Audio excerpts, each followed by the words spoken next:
ఈరోజు దేవుని మాట కీర్తన గ్రంథం 139 అధ్యాయం 1 వచనం. యెహోవా, నీవు నన్ను పరిశోధించి తెలుసుకుని ఉన్నావు. నేను కూర్చుండుట నేను లేచుట నీకు తెలియను.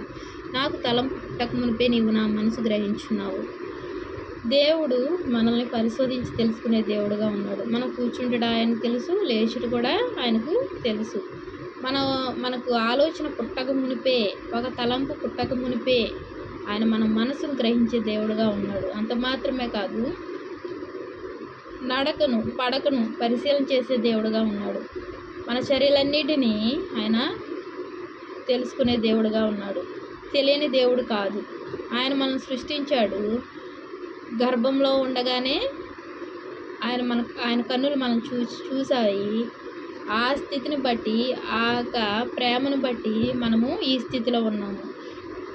ఆ దయామయుని చూపు మన మీద ఉంది.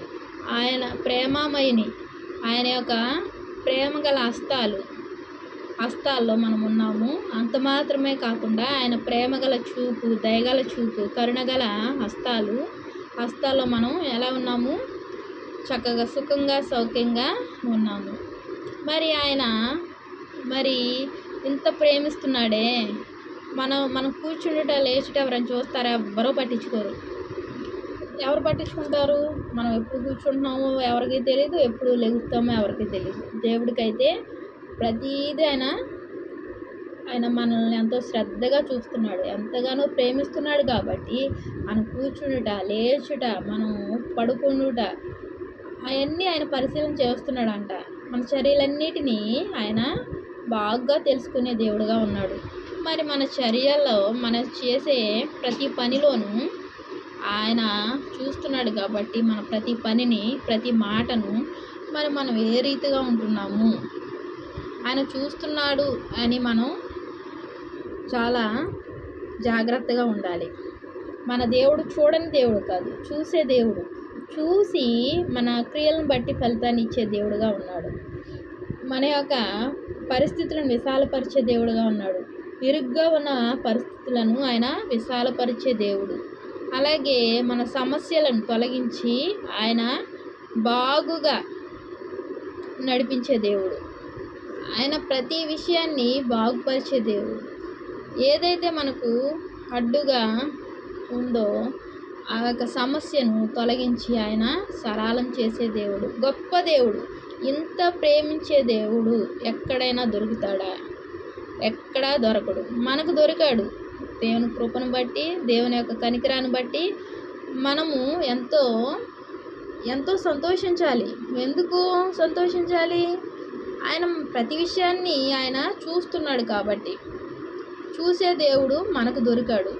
చూడని దేవుడు కాదు, చూసే దేవుడు దొరికాడు. కాబట్టి మనం చాలా ఎంత ధన్యులమయ్యామంటే అది మాటల్లో చెప్పలేము. మరి ఇంత ప్రేమించే దేవుణ్ణి మనము ఆరాధించక మానగలమా? ఆరాధించకుండా ఉండగలమా? ప్రార్థించకుండా ఉండగలమా? ఆయన వాక్యాన్ని చదవకుండా ఉండగలమా? ఆయనతో స్నేహం చేయకుండా ఉండగలమా? చేయలేకపోతున్నామా? ప్రార్థన చేయలేకపోతున్నామా? ఆయనతో సహవాసం చేయలేకపోతున్నామా?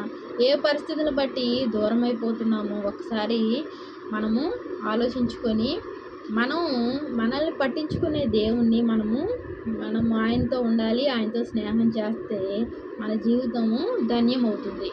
దేవునికి వందనాలు. ప్రార్థన చేసుకుందాం. మహాప్రేమగల తండ్రి, కృపగల నాయన, దయామయుడా, సర్వశక్తిమంతుడా, మా నడక పడక తండ్రి యేసయ్య, అంత మాత్రమే కాకుండా తలంపు పుట్టక మునిపే ప్రభు నాయన మనసు గ్రహించే దేవుడుగా ఉన్నావయ్యా. కూర్చుండుట, లేచుట తండ్రి నాయన సమస్తము ప్రభు నాయన నువ్వు పరిశీలిస్తూ ప్రభు నాయన ఈ లోకయాత్రలు నడిపిస్తున్నావయ్యా. నీ ప్రేమను బట్టి వందనాలు తండ్రి. తను ఎంతగా ప్రేమిస్తున్నందుకు ఏమి రుణం తీర్చుకోగలమయ్యా.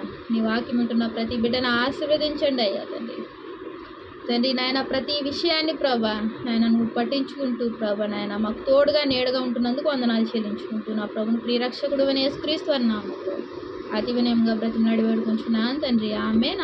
అందరికీ ప్రైజ్ ది లార్డ్.